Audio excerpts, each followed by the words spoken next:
This is the video review of my custom Alpha Trion Manticore.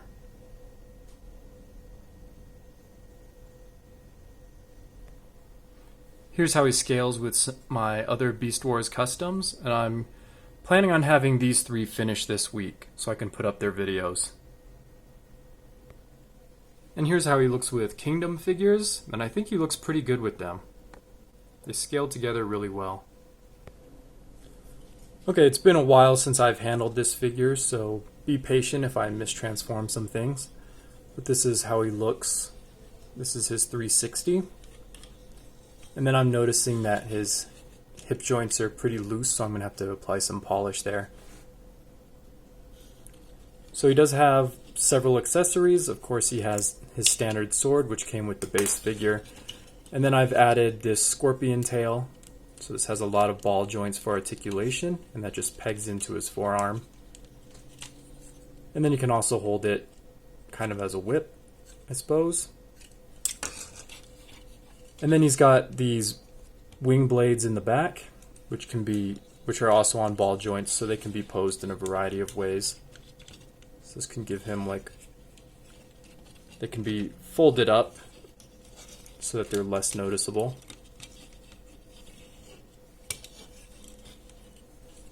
And then I like to have his horns down, but this figure just doesn't like to do that, so this is just how he's going to have to look. And he also has a couple of other features that I gave him. So all of these, most of these blades can be removed, so 3 from each wing.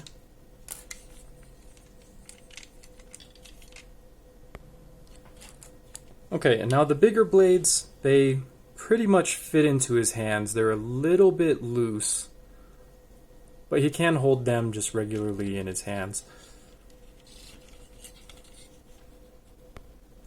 And then I also gave him the feature that his beast mode forelegs also have holes, so they're able to hold the smaller blades. And then the rear feet, which are his knee pads now, I've also ball jointed those and put in drilled in holes as well, so that those can also hold the blades.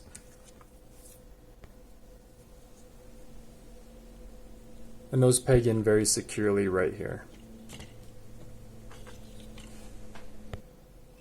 Okay, and this is what he looks like with all 6 of his arms holding swords, which I think is a really cool look. And then I've plugged in the scorpion tail where it normally goes, and then his sword can also be pegged into there as well, just to give him 7 blades. And then you can see his hips are not really taking that very well, so I'm going to have to put some polish in there.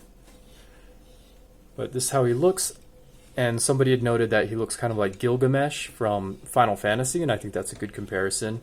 So I think he's looking really impressive now, and very intimidating if he could stand.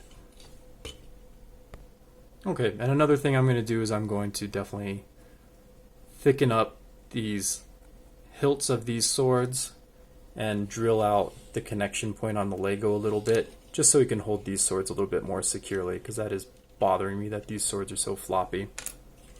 But he has a good range of articulation.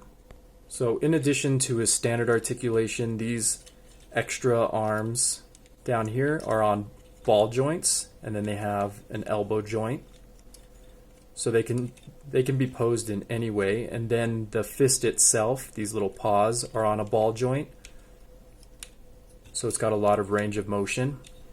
And then these back feet, the back paws, are also on a ball joint. It's a little bit more limited than these front legs here, because there's also an elbow joint, and these don't really have that. But I also made a hole here in the palm of the paw, basically, or the pad of the paw, so that he can stick the swords out a little bit more in the knee area.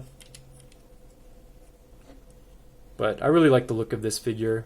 He looks very intimidating armed up with all these swords. Okay, so I'm going to skip the transformation, and this is basically what I'd consider his Warship mode. So it's kind of like a battle cruiser. This to me is kind of like a Viking longship. So here's the figurehead basically, the stinger becomes that.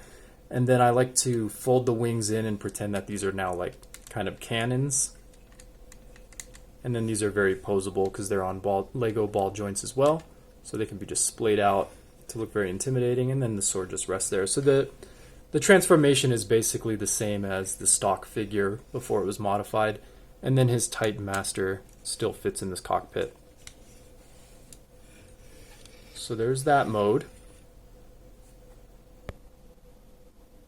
And the wings can be arrayed in other ways, so maybe this looks more like an Asgardian spaceship. Or maybe having them swept back like this.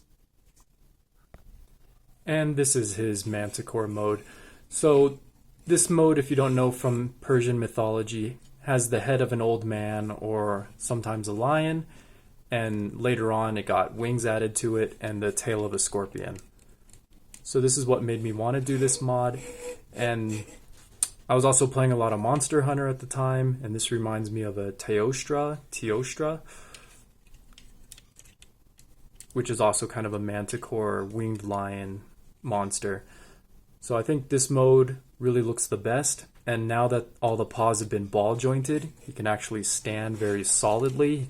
I've also put these shoulder ball joints so he can actually spread his legs and look more intimidating and get a lower to the ground attacking kind of pose. And then he can also basically pose the tail like it's about to whip somebody. And then he's got a lot of range with the wings. They can be folded up kind of in a resting position, or they could just be out attacking like swords.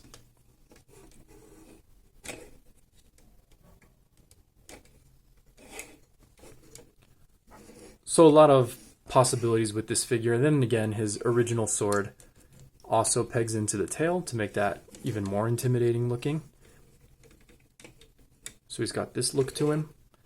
But I think this is really just, I was very inspired when I made this figure, and I think this is a great looking beast mode that just really brings everything together. And here's how he looks with some of the other Maximals. So I think his scale is pretty much perfect. I like that he's bigger than Optimus Primal and a lot bigger than Cheetor. I think that's just a really great scale to work with.